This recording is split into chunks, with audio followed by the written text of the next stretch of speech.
Everyone seems to want to become a SEBI registered investment advisor today. Applications are increasing, investor awareness is growing, and social media is filled with discussions about the fee only advice. But is becoming an RIA really the opportunity that many people think it is? Can every financial professional successfully build an advisory practice? Are Indian investors truly ready to pay for the advice? And will RIAs eventually replace the distributors?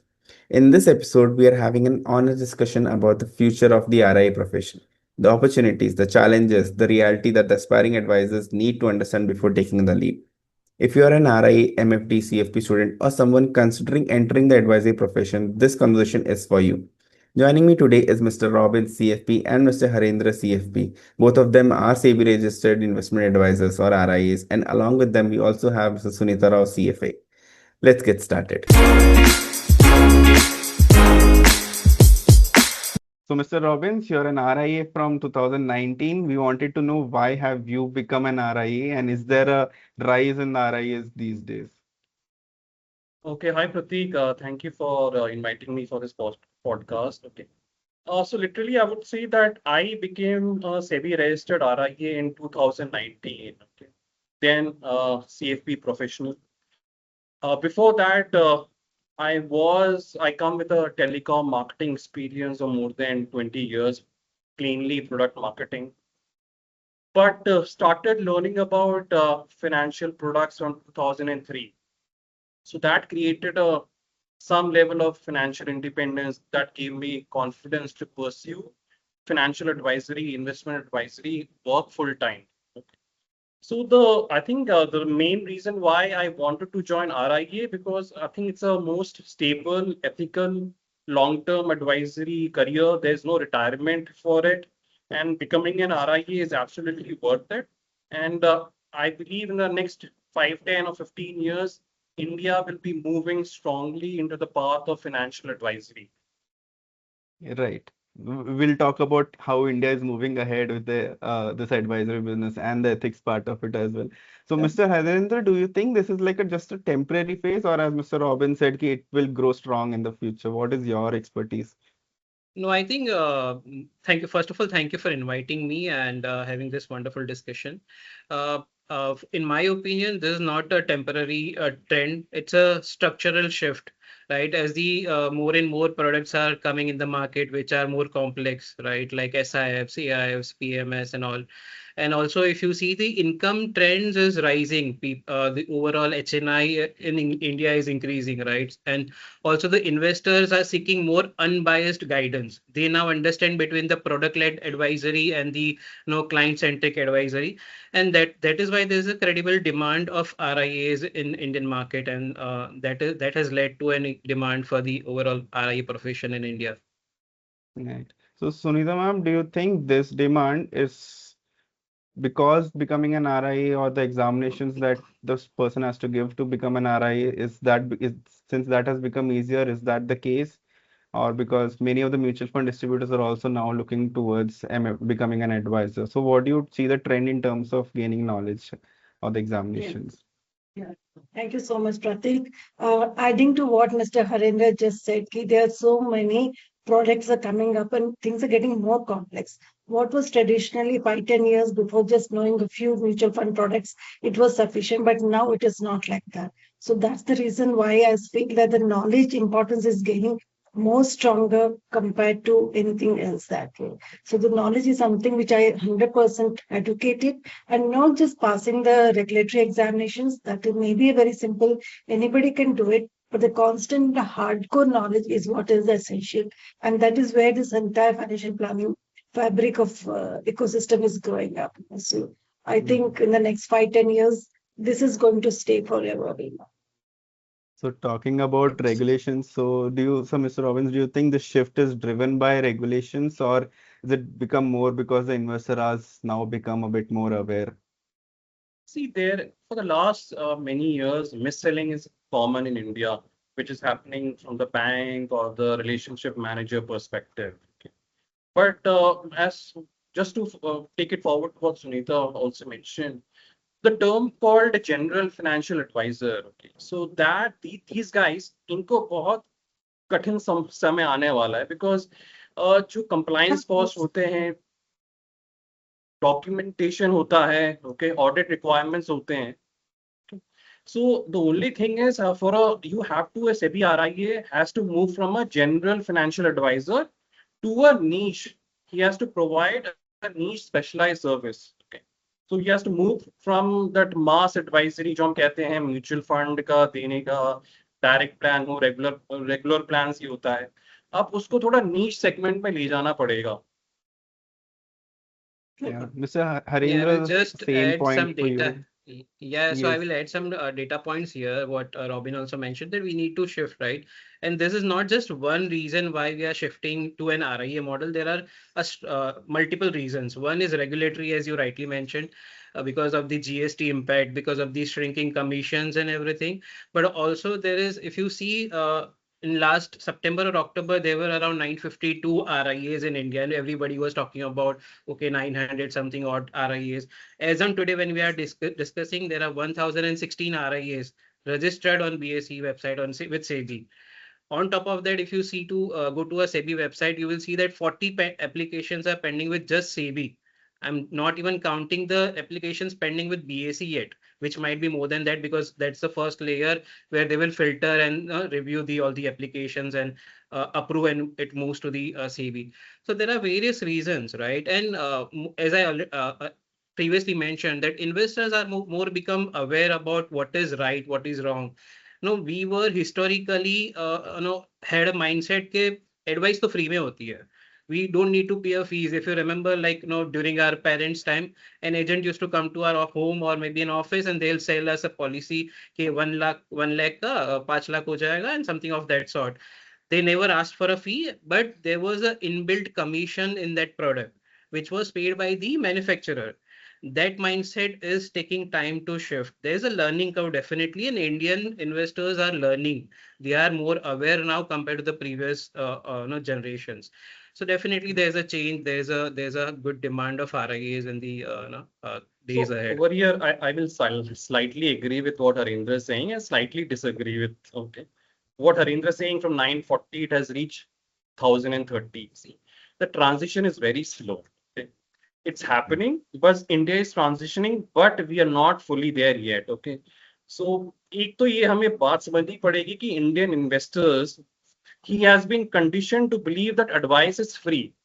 Okay. Right. Because जो cost होता है वो embedded होता है commission में, coming from mutual fund हो, insurance हो, PMS हो, other. Okay.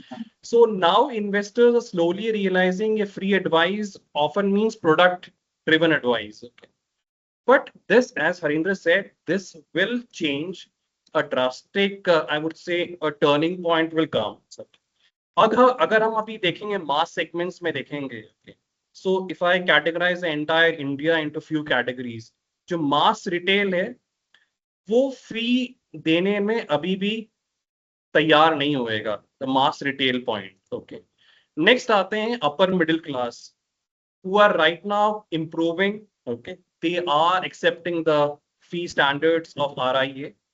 HNIs or NRIs, they have more or less accepted कि हाँ हमें इतना फी पे करना पड़ेगा क्योंकि मैं एक स्पेशलाइज्ड एडवाइस ले रहा हूँ.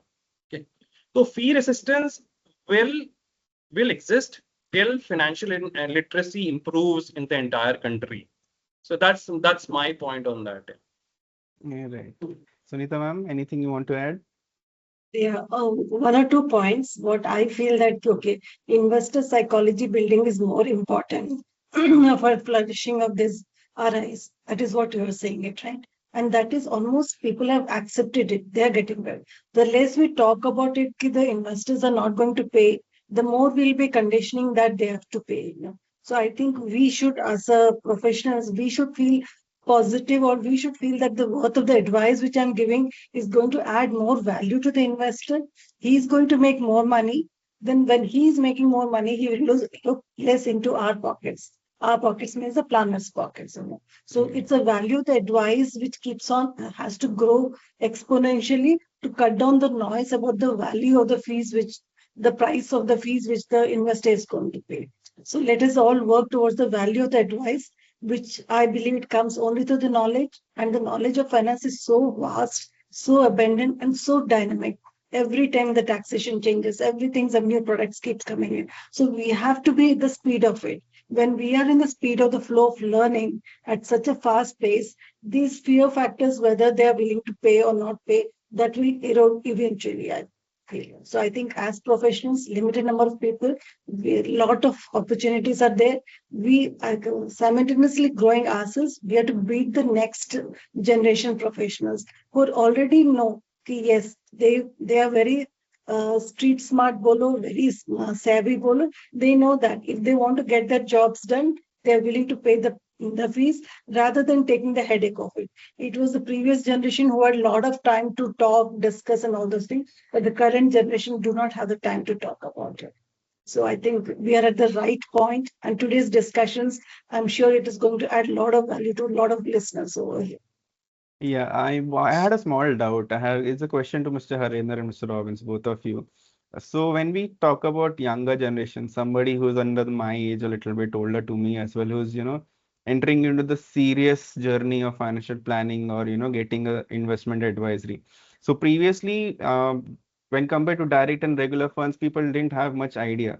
But nowadays, people within my age or even younger to me, they are able to see if I'm investing 5 lakhs rupees, I do not see 5 lakhs in my, invested amount. It says 4 lakhs 99,000 or something. So we understand that there's a commission based. And then on the other hand, you see there is a fee advisory based. So what is your experience in real life client facing scenarios? How do young generation come up to you with certain questions? See, a very good question here. So, what is happening right now? Okay, with social media, with all this Yes. information coming on YouTube, everyone is aware क्या है market में, what is mutual fund, direct plan क्या है, regular plan क्या है, उसमें CAGR कितना है, उसमें रिटर्न्स कितना Yes. है, everyone is aware. I think one important point that SunYta mentioned over here, which is behavioral science and emotional coaching. Okay. Now, clients or whatever you call the do-it-yourself clients or the young clients, as take you as young you are, Yes. they are looking at more of emotional coaching. Okay. So there's a common phrase like clients do not fail because of lack of information. They fail because of emotional decisions. Okay. So I would say this is where advisor must teach their clients on fear management, on expectation setting of returns. Okay. अब last 3-4 साल में क्या हुआ है कि return सबने देखा है 15%. ओके. अब Exactly. लास्ट 1-2 साल में नेगेटिव रिटर्न्स आया है. Okay, some of the young clients are not okay with it. I think Right. it's more of coaching during volatility and more goal-based conversation होएगा तो वो बहुत बढ़िया होएगा. And RIA में एक better aspect ये है कि एक trust और एक personal branding होती है. You get a lot of authenticity है, transparency है, I think fiduciary basis है. So that really helps. Right. Can I add one sentence to what Robin has Sure. said?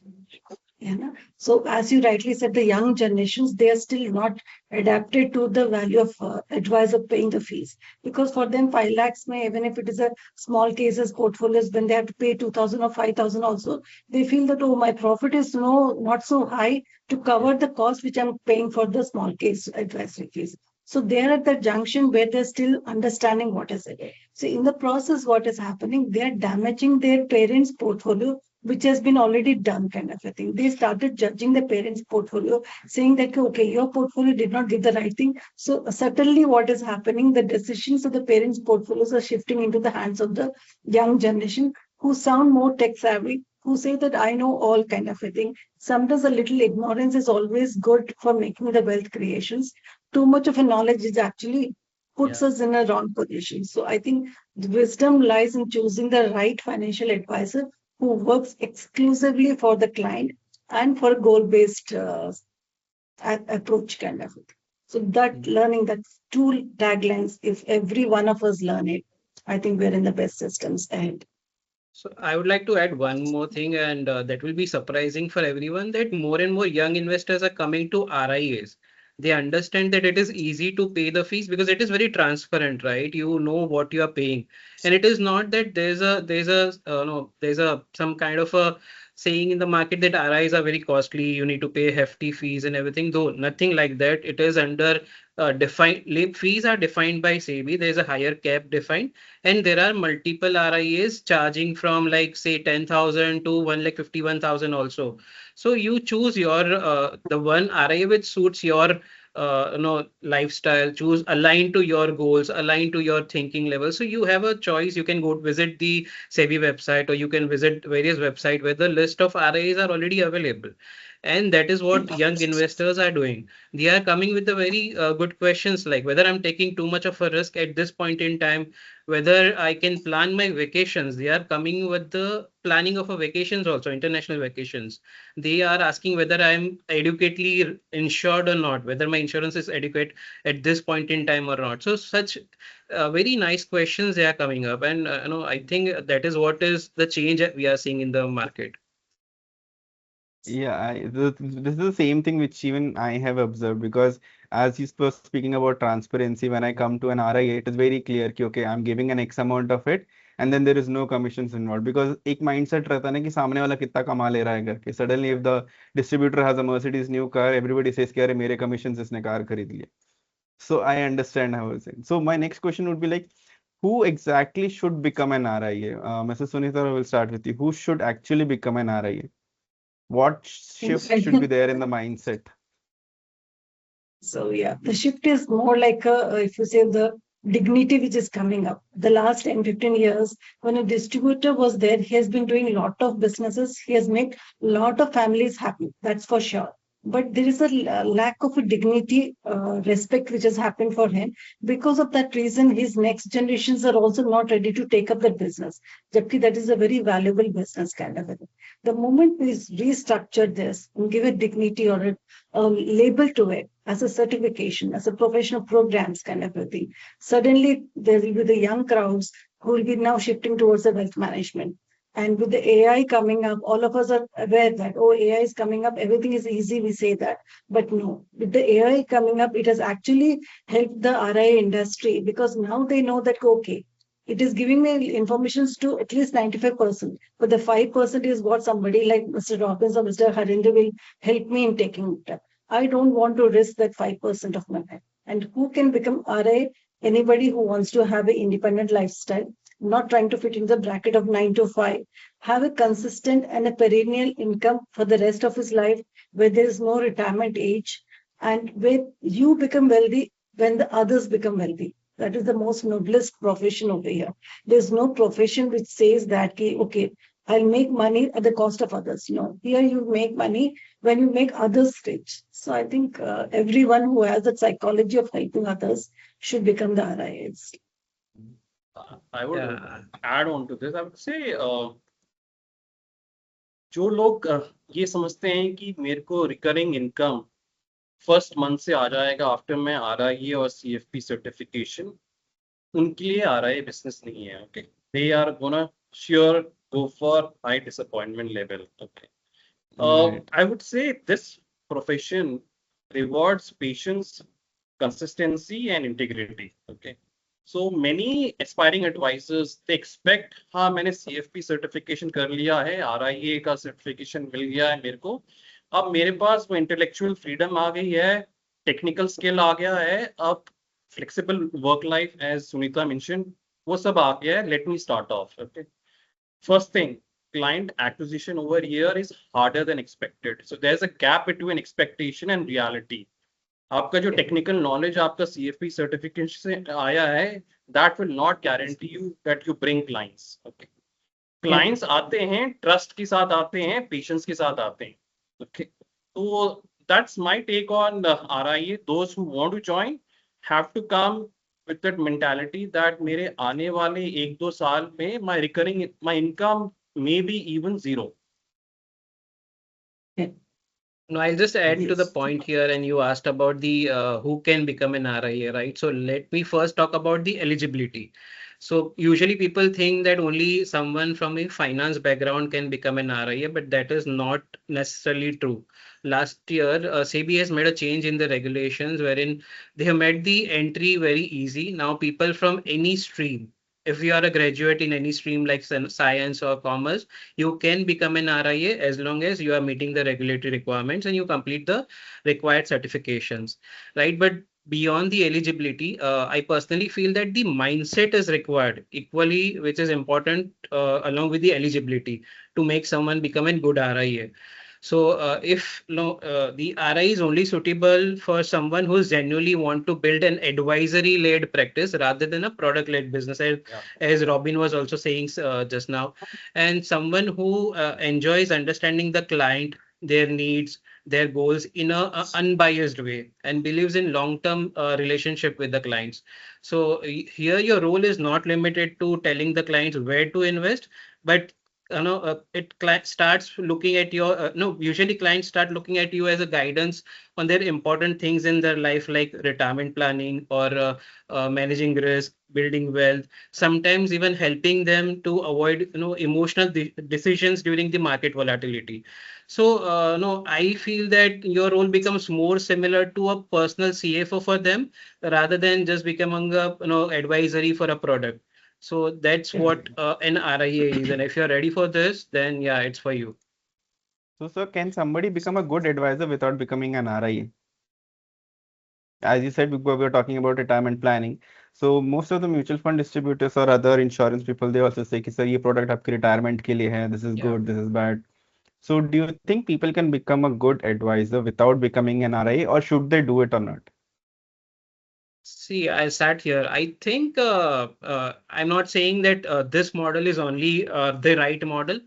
India is a very large market, and with the international products coming in like gift cities and international mutual funds and everything, the world is your investor, world is your client, right? So there's a scope for everyone, there's a market for everyone. Like in this market, you have Apple also, Samsung also parallelly survived in the market, right? It's not that everybody is going for the Apple only.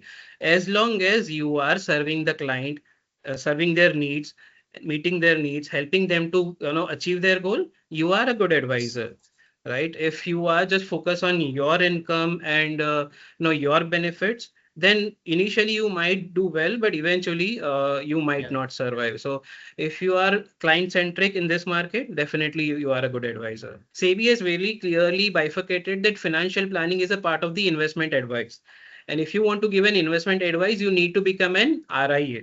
So that's Right. one of the criteria, or the bifurcation is required. And I think eventually in India, what we are seeing is that you will see a bifurcation between an advisor, an agent, or a distributor. So anyone who's an advisor is a fee-based or aligned to SEBI. Anyone who's agent or a distributor is aligned to products. So that Right. bifurcation will eventually come, and then it will be easy for even the investors to understand where to go and like how to go. Yeah. I think, Pratik, your question is what is an ideal RIA candidate? Okay.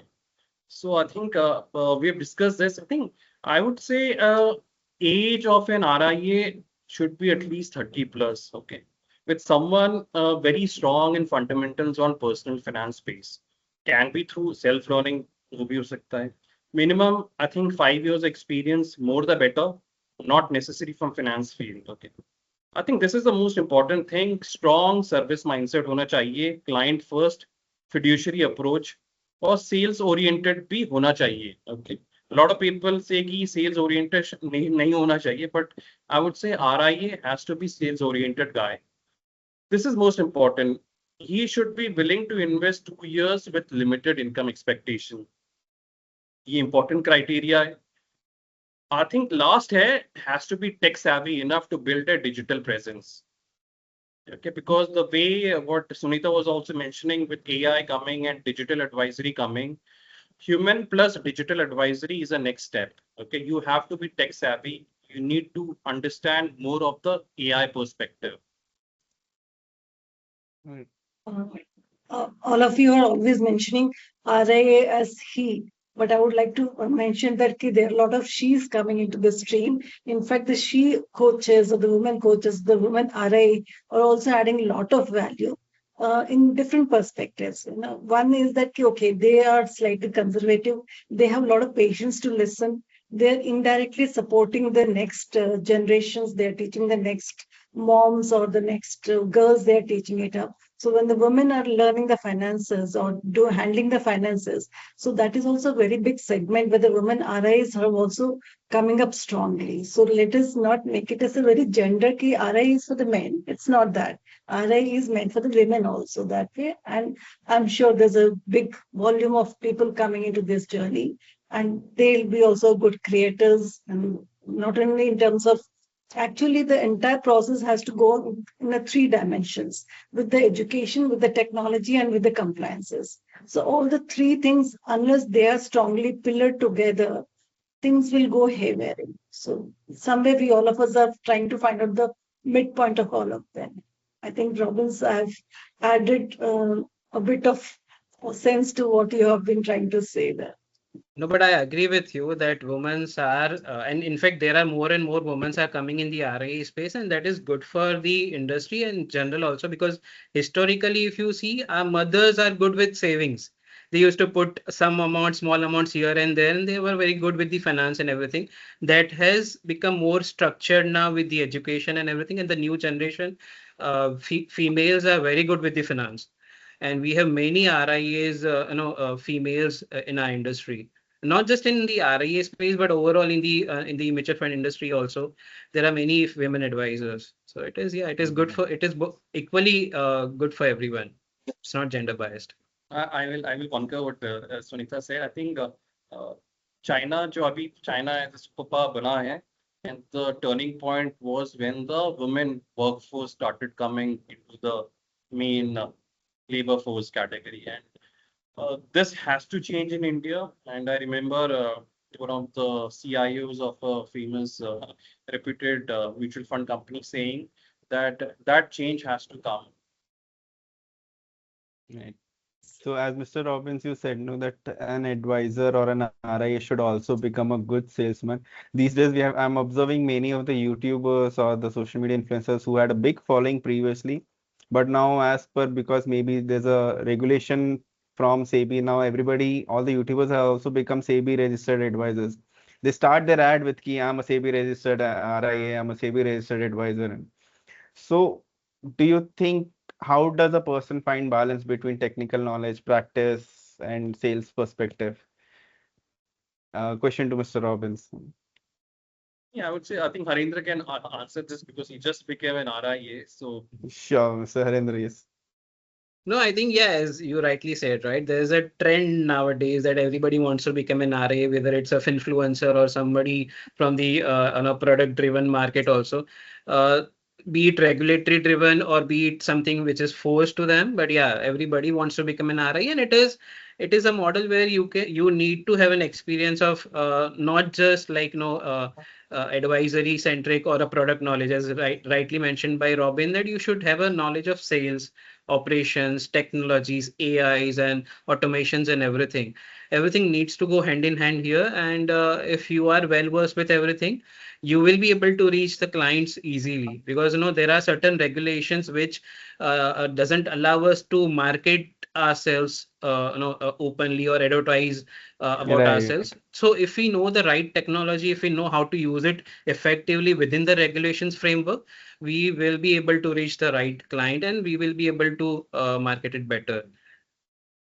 I mean, just Right. to add what Harindra is saying, I think इसमें थोड़ी और चीजें होने चाहिए. Okay, one where I mentioned a strong communication skills. Okay, I would say somewhere India is lacking on communication skills. Okay, we do not know how to talk to our client. Okay? The jargons that we use, financial jargons. Okay, all the CAGR और ये सब वो normal एक layman को समझ नहीं आता. So complex financial concept को कैसे simplify करें?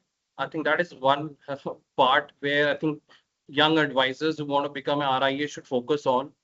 Second is what rightly SunYta has mentioned, behavioral finance and emotional coaching. ये होना चाहिए because इससे ही आपको एक edge मिलेगा. Okay, client आपको refer करेगा क्योंकि this is to understand RIA runs purely on referral business. Okay, if you are able to catch the behavioral and the emotional part of the client, he will start referring. Okay, I'll tell you an example where one of my HNI client has referred around 10 10 of his family members and friends. Okay. So referral business works very good in RIA. I think दूसरा point है, he has to be high on tech adoption. A lot of people are not adopting technology. Okay. They have to adopt AI tools, CRM systems. That's most important. And lastly, एक है cross domain knowledge. Okay. आपको Yes. जानना नहीं है कि सिर्फ mutual fund क्या होता है. आपको पता होना चाहिए कि what is global investing. Okay. What is international ETF. Okay. थोड़ा broad basis, not many advisors talk about pension. Not many advisors talk about national pension scheme. They started doing right now. Not many advisors talk about wealth or succession planning. That has to start now. Yeah. Yeah, I totally agree what Robin has said. It is now the holistic development of the advisor, not just knowledge around the product. So the person has to sell himself first.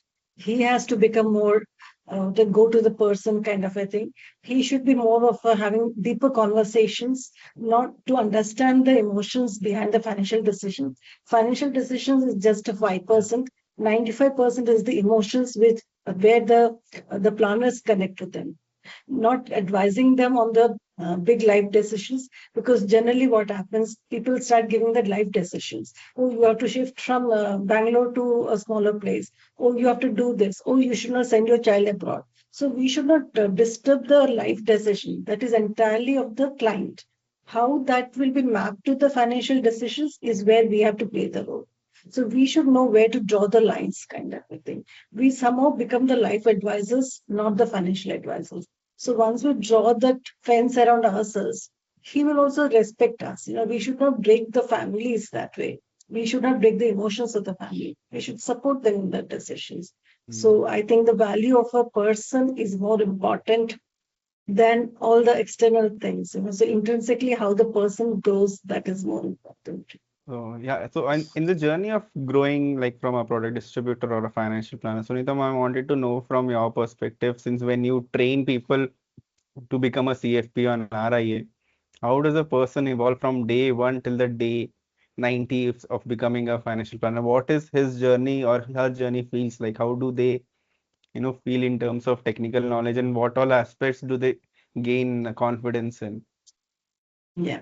I say that when they start the journey, they are initially very scared of it, the numbers, the Excels, this, that kind of a thing. But eventually, when they learn to crack that thing, and once they start loving the journey, so I tell everyone that you should fall in love with finance. Hindi में कहते हैं कि बेपनाह प्यार होना चाहिए. जब तक वो बेपनाह प्यार नहीं होगा, तब तक कुछ होने वाला नहीं. So you have to fall in the love with it, and automatically the chakras gets opened. You'll be start able to design more better financial plan than your teachers or your seniors kind of a thing. So you should love that process of learning kind of a thing. It's not that 2 months में हो जाएगा, 5 months में हो जाएगा, 18 months में हो जाएगा. No, let it take time, but it should add value to you, where you can in turn add value to the others. So people think that मैं बस एक हफ्ते में पढ़ के एग्जाम दे दूंगा, mock test कर लूंगा, हो जाएगा, I became that. No, that is not the process of learning. If that is it, every house would have 4 planners inside the house. No, that is not the thing. Passing the exam is only one fraction. Learning it is another bigger aspect. So I focus more on the deeper learnings rather than the cursory learnings. Yeah, Mr. Harendra, I think last time you also had a few points about the same examinations and clearing and becoming an RIA. Yeah. So I mean, if you want to become an RIA, then there is a requirement, as I mentioned earlier, that there's an eligibility criteria. But on top of that, you need to clear some certification, which is NISM 10A and 10B. And I mean, yesterday only I was talking with one of the aspirant RIA, and we were discussing about the exam strategy. What I have followed and what I have been recommending to all the aspirant RIAs is that, whenever you're planning for an NISM exams, once you read the books, you just glance it, you will realize that it is very simple. Especially if you have done a CFP already, you will find it very simple, and you will think that I'll give the exam in next 15 days. But that is not the case. That is the wrong approach. Ideally, you should go to the NISM portal. There's a free mock test available. Just attempt those mock tests. Marks are not important here. You just need to understand, the how the questions are framed, and how how they are asking the questions, what type of questions they are asking. Understand where you are making mistake. Understand which topic you need to study more, and then start reading the books, because now you know what to focus on while reading. Because sometimes if you read that one particular sentence and you will feel that there is no question here, but they will ask the question from there only. This NISM papers or the exams are very structured or conceptually very strong. So if you are not ready with the thorough readings, or if you have not practiced mock test enough, you will find it very difficult. And I would recommend, once you read the books, again go to the mock test. Try as many as mock tests possible. There are various portals available online. Some of them are paid and some of them are free also. You might feel that questions are repeating, but just keep on giving. I always give a suggestion is, as long as until you get the 91% or 90% in your mock test, do not attempt the final exams. Once you start getting 90 plus in mock test, go for the exam, and you will 100% score more than 70% in your final exams. So that's how you should be approaching the exams. I think now I've heard a few candidates even telling me that the questions is coming from inside the book. So you have to put a lot of attention to the book. Okay. And Yes. also, people are thinking that the exam is quite easy. Huh? Yeah. And I think that the level of toughness is a bit increasing. Okay. You can't give it in the next 5 days or 10 days practice. Okay. If you know just time value of money, इसका मतलब नहीं है कि आपको guarantee है NISM का paper pass हो जाएगा. ये जनरल मिसकंसेप्शन था कि हाँ टाइम वैल्यू ऑफ मनी पता है, थोड़ा बहुत मैं रट लूंगा बुक से, I will clear the exam, but it's Yeah. Not like that. No, I think one important thing is that NISM exam में negative markings are also there, which we usually do not consider. So what I recommend is that even if you're not sure 100% that it is the right answer, do not attempt. Trust me, in the exam which I gave, I left 25 questions as it is without even touching, and I scored 80% marks. So that's how it is. Your negative markings plays a very important role there, which we usually underestimate. Yes, and we believe in a very structured learning, in a very organized learning. That is where our core expertise lies, kind of a thing. And we believe that whatever is the examination, irrespective of that, the learning process has to be accurate. It has to be structured. So we play over there in building the knowledge system. And beyond the knowledge system, there's a lot of students who are likely to understand what are the tools available. Mostly the first question comes to what are the available tools? How can I do it directly? All those Excels over there.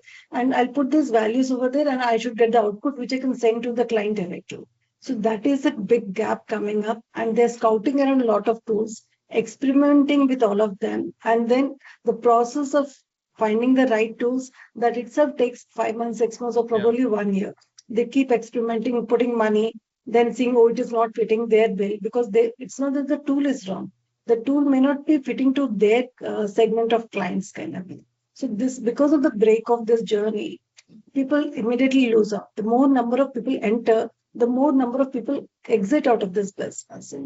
So I think you being the practitioners, you can give certain ideas which kind of a tools should be done or used optimally. Maybe initially face some tools. When you're in a mid-sized business, some other tools. And as you become a senior, what are those tools? So if you can give that kind of a hand holding to the next generation RIA, then the entire roadmap is ready for them.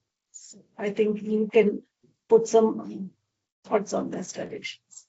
Right. So now, SunYta ma'am, you're a CFA, Mr. Robbins, Mr. Harendra, you both are CFPs. So clearing this NISM programs and becoming RI doesn't give you this designation I think you'll have to properly, prepare for these designations, clear the examinations, and then carry that designation.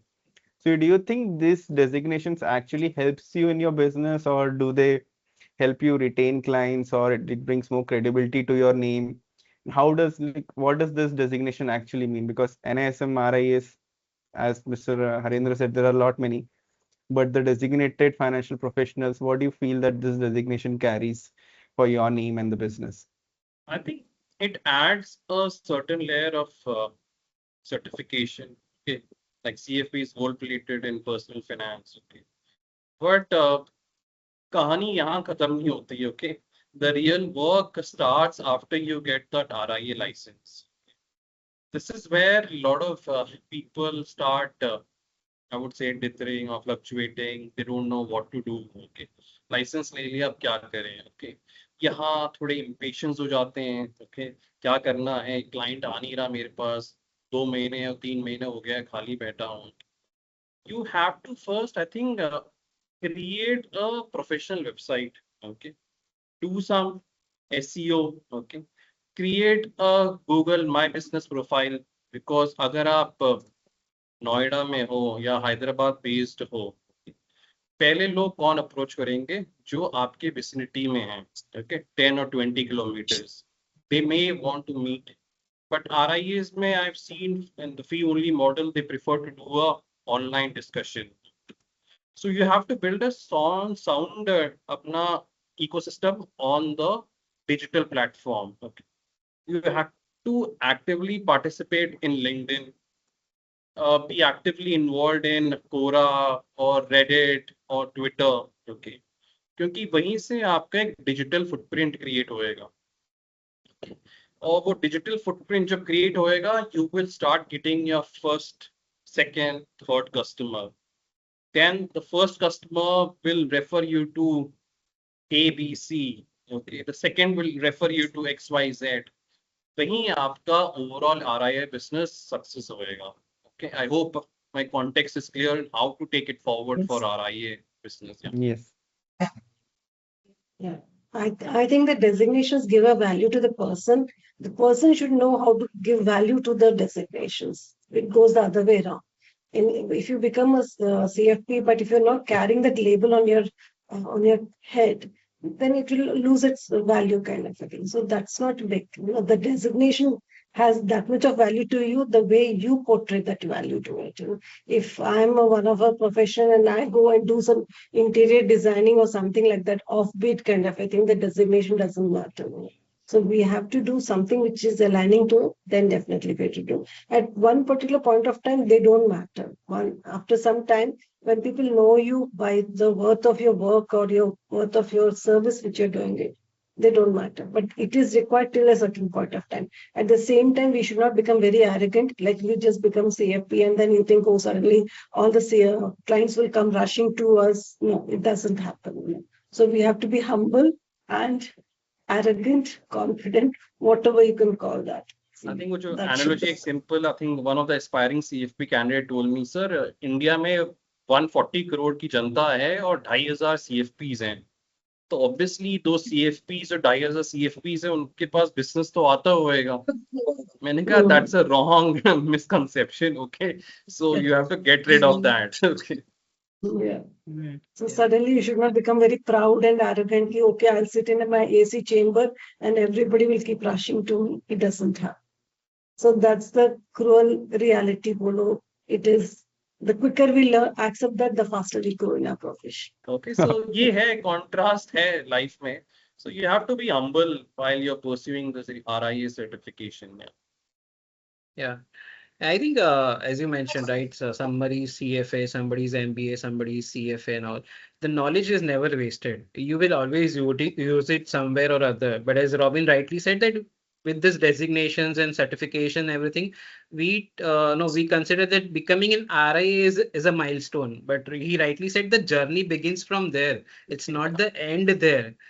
Real journey will begin from there, and you will realize that it doesn't matter what you are, as long as if you're not able to use your knowledge effectively and communicate with the client effectively, it is of no use. So even if I'm coming from a 20 years of institutional background, if I'm not able to use my experience to the clients, it is of no use. And every advisor or every RIAs or be it anyone has a niche, right? So you need to find your niche. Who's your right client? with whom you are able to connect well. If I'm coming from a profession, then I'll be able to easily connect with the salaried professionals, IT professionals, and finance professionals. Somebody who's coming from the telecom or somebody is coming from other industry will be easily able to connect with them. So you need to find your niche, and then there's a market from everyone. But as long as you know how to use your knowledge and keep on upgrading it, do not just stop there. Honestly, today also I spend 2 hours in a day in reading new things. I follow a lot of RIAs from USA. I attend their podcast webinars. I keep on learning, right? So learning should never stop. There are new products also coming up. You should understand the new products, how that will fit to the the client's requirement. So you should keep on learning and keep on using it effectively. Yeah, So, this is a solo journey, they say, as a Yeah. RIAs Yeah. or a mutual fund. No, the falling out is very easy because there is no ecosystem supporting it. Like if you're working in a corporate organization, you have a whole system to support you. But being in this industry, it's more of a solo. There's a very fair chances that you fall out because we believe more in a social image. You're staying in the home, working only for 3 hours or something like that, then you say, oh my God, what I'm doing. Rest of the world is working 10 hours a day kind of a thing. So that defeats your inner purpose kind of a thing. And so fortunately, we are building a very good ecosystem of professionals where we are exchanging knowledge, not only in terms of sharing on the podcasts and writing articles, exchanging all those things we're doing it. And we are trying to build a very big empire of finance professionals kind of a thing, where not only just knowledge on one segment, other segments also adds value to us. Like, for example, estate planning, international taxations. There's such a volume of knowledge that you will take at least 7 births to understand all of them. But fortunately, if you have good people around you, the learning process decreases and it is exciting also. Yeah, I think I partially agree or partially disagree with you here. Yes, it is a solo journey in advisory, but and you are on your own because it's your own business, your profession, right? But especially in the RIA community, you just pick up a call and call any RIA. I randomly anytime call Robbins or any others, and they are always there to help. And trust me, especially in this RIA community, everybody is there to help each other because we have seen the journey ourselves, right? We know what is the pain area, where the others need a support and help, and they're always happy to help. I always reach out to Robin. Yesterday also I called him. I think the first pain point that hits you after becoming a RIA, एक general feeling होता है कि मेरे पास huge network है, मेरा friend network है, family network है, x colleagues है, Yeah. I worked in 5 companies, okay, उसका लिंक्डइन में they are following me, okay. So one thing I want to tell the aspiring RIAs, don't expect them to become your first clients, okay. Like a lot of RIAs are coming to this field saying कि मेरे पास एक strong network है, वो आएंगे, okay. I just want to tell you, okay, so none of your friend, none of your ex-colleague would like to share their financial personal history, their financial pain, I would say, to a friend or an ex-colleague. Okay. So, right. वही है No, कि I think the patience same रखना है. point. Yeah, the same point we were discussing yesterday. I was discussing with SunYta ma'am that your first client is never your friends or relatives, but the outsider or the person who doesn't know you. But I slightly differ in my case. In my case, I am getting the clients from my old organizations and the friends and family. A very well-known financial planner in India, okay, Melvin Joseph, who mentored Yeah. me in this journey. Uh, He quoted this point. There is nothing free in this world except grace of God. Okay. Yeah. right. और India में जो अभी हम समझते हैं कि advice तो free है तो पैसे देने की क्या जरूरत है. Okay. जब वो मेंटालिटी बदलेगी, that would be the turning point where the RIA ecosystem actually flourishes. As Robin rightly mentioned, right? So there's another saying also that when something is free, it means you are the product. So you need to understand that as well. Yeah. That if something is free, it's not free always. Couple of days back, I saw a short or a reel or a YouTube video where he was saying how to make passive income money because one of those videos get a lot of views. So I was trying to say see what he's telling. So what he did was he created a prompt and he posted on Cloud, and then basically what it does is he makes a portfolio analyzer. And he says ki you charge 25,000 from a client, they'll give you their cash statement, you put it in this, it's a 2 minutes job, it will give you a portfolio report, and you have 10 clients like this, and you monthly you learn 2.5 lakhs. So I wanted to understand how much is AI impacting the business or the day-to-day life, because everybody says कि आजकल AI से तो सब कुछ हो जाता है. So what is your perspective on that? Uh, Anybody can start with. देखो, अगर एआई से सब कुछ हो जाता है तो those RIAs who have adopted AI so well, who have adopted technology so well, they would have been there would be queues of candidates or I would say client running after them. Okay, see, nobody has cracked this science. Okay? While AI and Claude and ChatGPT or a lot of AI advisories help you in creating a plan. Okay, but वो plan implement करने में एक aspect आता है, वो है human emotions, जो AI कभी कैप्चर नहीं कर पाएगा. तभी इस टाइम पर जरूरत होती है आरआईएस की, fee only fiduciary who thinks from only client perspective, who understands the risk profiling of the client. Okay. AI cannot read the risk profile of a client. Okay, so that's the sorry state of AI, because a lot of emotions get hidden when you're filing the risk profiling questionnaire. Okay. अगर मैं अपने एक client mister A से बात कर रहा हूँ, मेरे को पता है उसका रिस्क एपेटाइट कितना है, एआई पता नहीं कर पाएगा. एआई बोलेगा कि सर आप क्रिप्टो में इन्वेस्ट करो, पर this guy does not have the guts to invest in a HDFC large cap fund. Okay, so that is a problem. Human emotions are quite different, and AI will not be able to crack it. Yeah. I'll just add few points here. So I have recently designed one of the AI course for financial advisors, and many financial advisors usually fear that AI will take over our job and everything, but that's not the case. Your output from AI is as good as your input. So if you don't know what to input there, if you're not well versed with your finance or your portfolio, different products and everything, you won't be able to get the right answer. Now, also, once you get some response, right, just contradict the AI. No, I think this is not correct. He will immediately say, yeah, you are right. It should have been done this way. So if it is right, then why it's not giving the accurate result the first go? Also, accountability is missing there. So recently, Google has also circulated an email to all their employees saying that you are free to use any softwares or tools you want to use, but if you're using any tools, you are accountable for that. So when Google is saying that your tools are not accountable for this thing, then how can you say that no, you will take a decision, your life's important decision based on your tools? So I'm not saying AI is not good. There's an effective way to use AI, and AI is there to be there for the future also, but it is not yet evolved wherein we start taking decision based on AI. And you need to remember that you are sharing personal identification informations with AI or your portfolios and everything, and you don't know where it is saved, you don't know where it is going, how it is used. So you need to be careful there as well, right? So there are pros and cons to everything. You need to understand how to strike the balance between that. So you cannot depend for personal finance, at least on AI.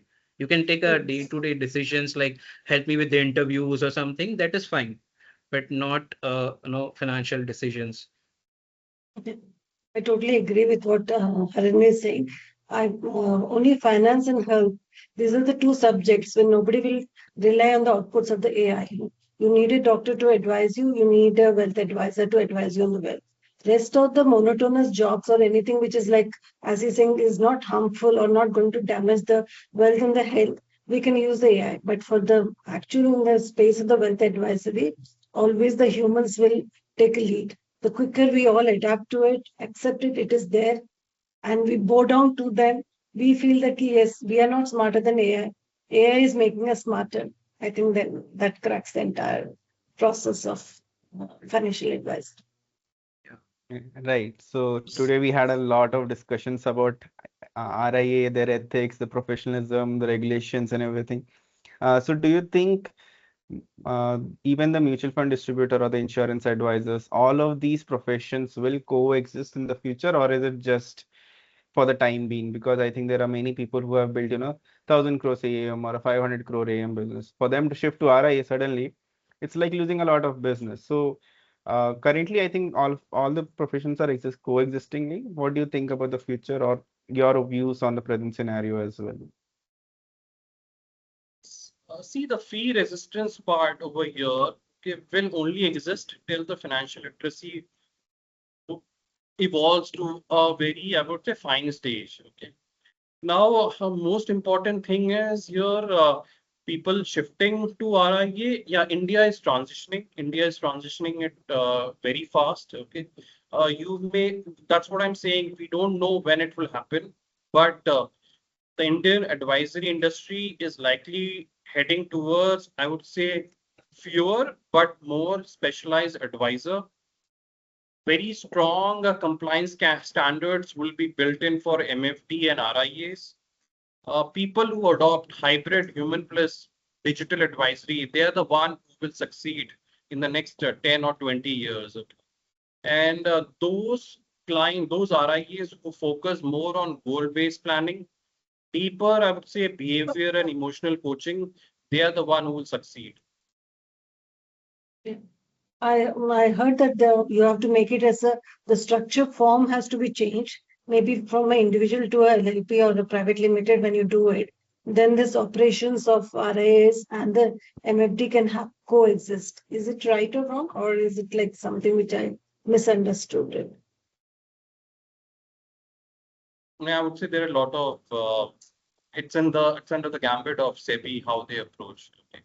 While there has to be clear segregation between distribution and advisory, and we have seen a lot of MFD transitioning to RIA, so it can coexist, yeah, but it's a matter of time, I would say. So yeah, I think as I mentioned earlier also, right, with more and more international products coming in, and now it's not just about India's 150 crore population, it's about the global population. Everybody wants to take a part in the India's growth story. So they are also looking at India as an investment opportunity. So there's a huge market for everyone, right? There are people who are ready to pay the fees, and there are some still hesitant to pay the fees. So that is where the other models will come in picture. And I also know many distributors who has helped their clients to build a tremendous value or wealth in their life. So it is not about whether they are ethical or not, or whether they are good or not good models. It is there are two different models, both parallelly exist, and everybody has their own share in the market. But it's up to your skills and your expertise, how you do it for yourself. Right. So I think this is the end of our episode. We have spoken a lot about RIAs and the business aspect of it, the learning aspect of it, the certification, the regulations. There are a few other deeper topics as well. We will do take it up into the other episodes. So any closing statements or anything that you want to tell to our audience or aspiring? I think we have spoken a lot about it, but just any closing statements that you want to end up with. Okay, so I would Province. say advisors who will survive in the long term are the one who combine trust, communication, human emotions, plus digital advisory and stronger compliance standards. Okay, clients will flock to them, and they are the one who will win in the long term.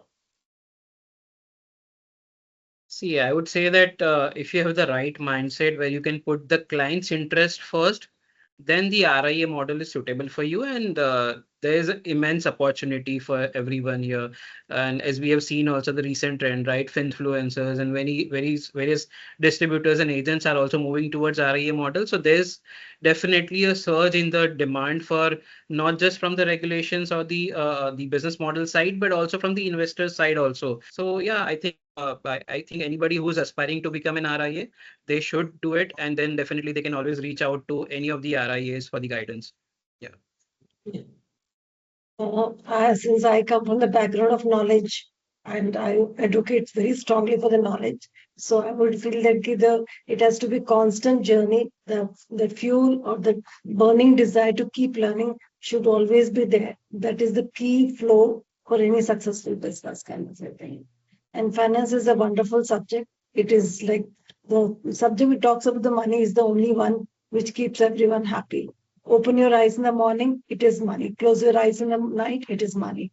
And to add to what the word Mr. Harinder has said, he uses a very nice word, sleep adjusted return. So all of us have to work towards the sleep adjusted return. Have a peaceful sleep, have a good advisor next to you. Be smart to either outsource it, learn it 100%, or be smart to outsource it to someone. So the anyway in between, if you try to act, it is damaging kind of a thing. So that's my take on it. Right. So thank you for joining everybody. And anybody who's watching this podcast, I would highly recommend follow all of these speakers personally. Their social media as well, their articles. We have brilliant articles written by them in our magazine. We'll understand how an RIA thinks and what is the difference you might see in their language, in their business tones as well. So we'll see you in the next one. Thank you so much. Thank you. Thank you, sir. Thank you. Thank you so much for staying with us till the end of this episode. I hope you're walking away with at least one insight that you can apply, whether it's your business, your client conversations, or even your own financial journey. If you found this valuable, I would strongly encourage you to explore what we are building at SunYta. Head over to sunita.com to check out our financial education programs designed specifically for advisors and professionals who want to grow beyond just product selling. Also, do visit SunYtaMagazine.com. It's a monthly financial planning magazine where CFAs, CFPs, CAs, and industry experts share real insights, real experiences, and practical ideas to help you evolve as a financial professional. If you ever thought about contributing, becoming an author, or even work with us as a wealth coach, we would love to hear from you. Thank you again for listening. See you in the next episode.